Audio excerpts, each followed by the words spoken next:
আমরা তাদের কাছে বারবার অনুরোধ করছি যে সংস্কারগুলো দ্রুত সম্পন্ন করুন। শ্রমিক সমাবেশে এই দিবসের এই সমাবেশে প্রধান অতিথি আমাদের বাংলাদেশের 18 কোটি মানুষের গণতান্ত্রিক আকাঙ্ক্ষা তিনি প্রতীক, আমাদের ভবিষ্যতের ভরসাস্থল, আমাদের গণতন্ত্রের নেতা, দলের ভারপ্রাপ্ত চেয়ারম্যান জনাব তারেক রহমান, মঞ্চে ভূমিষ্ঠ বিএনপি জাতীয় কমিটির সদস্যবৃন্দ, নেতৃবৃন্দ, দেশের বরেণ্য শ্রমিক নেতৃবৃন্দ এবং আজকে এই বৃহৎ জনসমুদ্রের সমাবেশের প্রতি আমার প্রিয় শ্রমিক ভাই ও বোনেরা, আসসালামু আলাইকুম।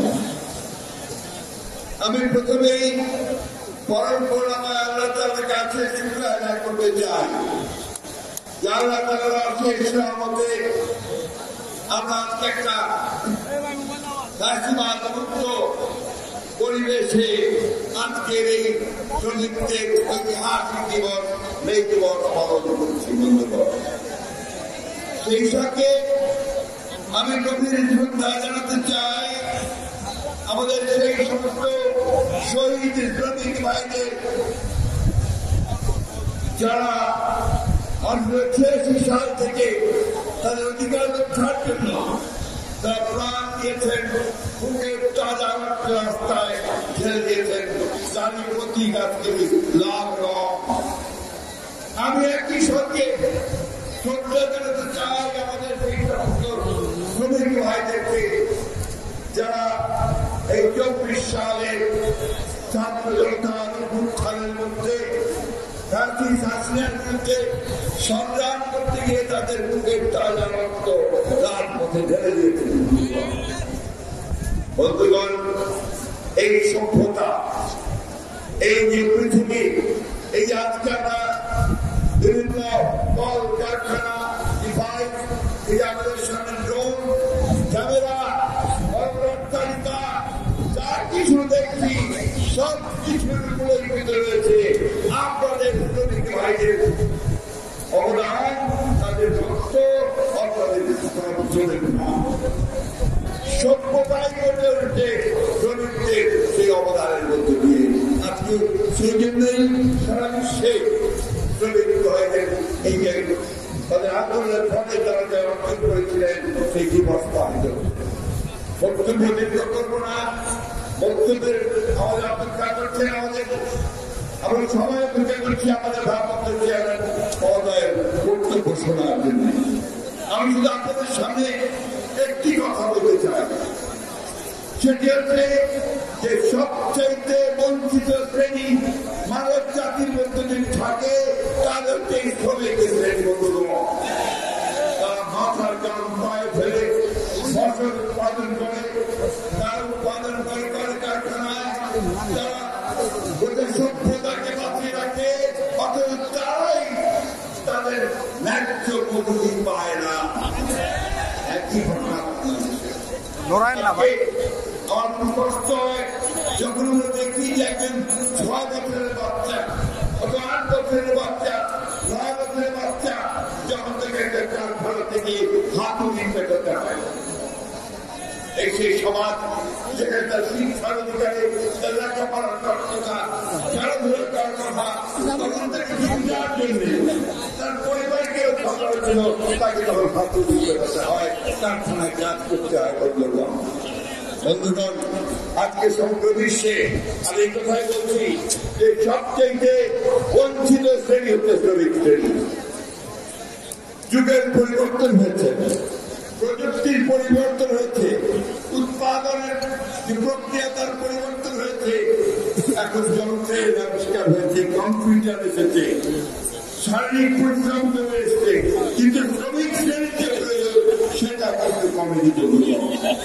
আজকে বাংলাদেশে বারবার সরকার হচ্ছে, আমরা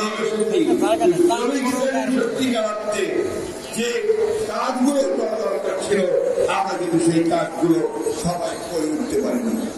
একমাত্র আজকে আমি জোর বলতে চাই যে একমাত্র আমাদের দলের প্রতিষ্ঠাতা বাংলাদেশের স্বাধীনতার ঘোষক শহীদ প্রেসিডেন্ট জিয়াউর রহমান একমাত্র ব্যক্তি তিনি প্রথম উপলব্ধি করেছিলেন, উপলব্ধি করে তিনি অনেক কাজ করেছিলেন।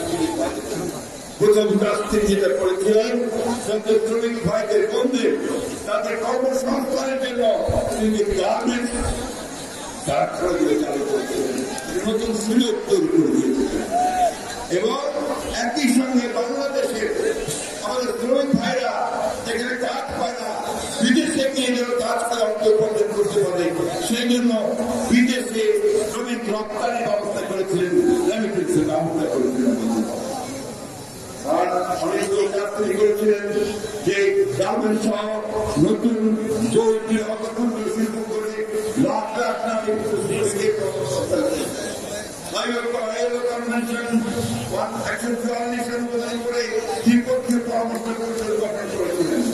শ্রমিকদের শিক্ষার জন্য 3টি শিল্প সম্পর্ক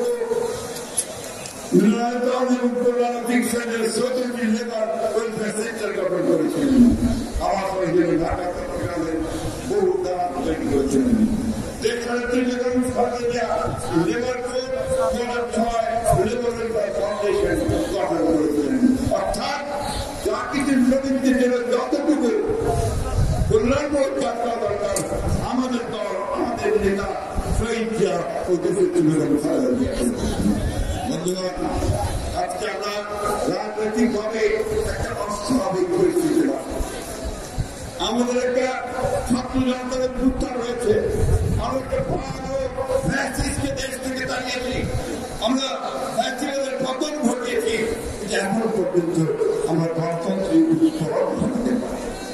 এখন পর্যন্ত আমাদের যে আকাঙ্ক্ষা যারা আমাদের জনগণের ভোটের মাধ্যমে আমরা একটা আমাদের সরকার গঠন করবো, পার্লামেন্ট গঠন করবো, সেটা কিন্তু আমরা এখনো গঠন করতে পারিনি। সরকার এসছেন আমাদের সকলের ধৈর্য, আমরা তাদের কাছে বারবার অনুরোধ করছি যে সংস্কারগুলো দ্রুত সম্পন্ন করুন এবং সংস্কার এটা কিন্তু বিএনপি প্রথম করেছে। 1975 সালের 1 শাসন ব্যবস্থা বাকশাল থেকে পরিবর্তনের পরে আমাদের নেতা শহীদ প্রেসিডেন্ট জিয়া রহমান সেই বহুদলীয় গণতন্ত্র নিয়ে সেই সংস্কার শুরু করেছে।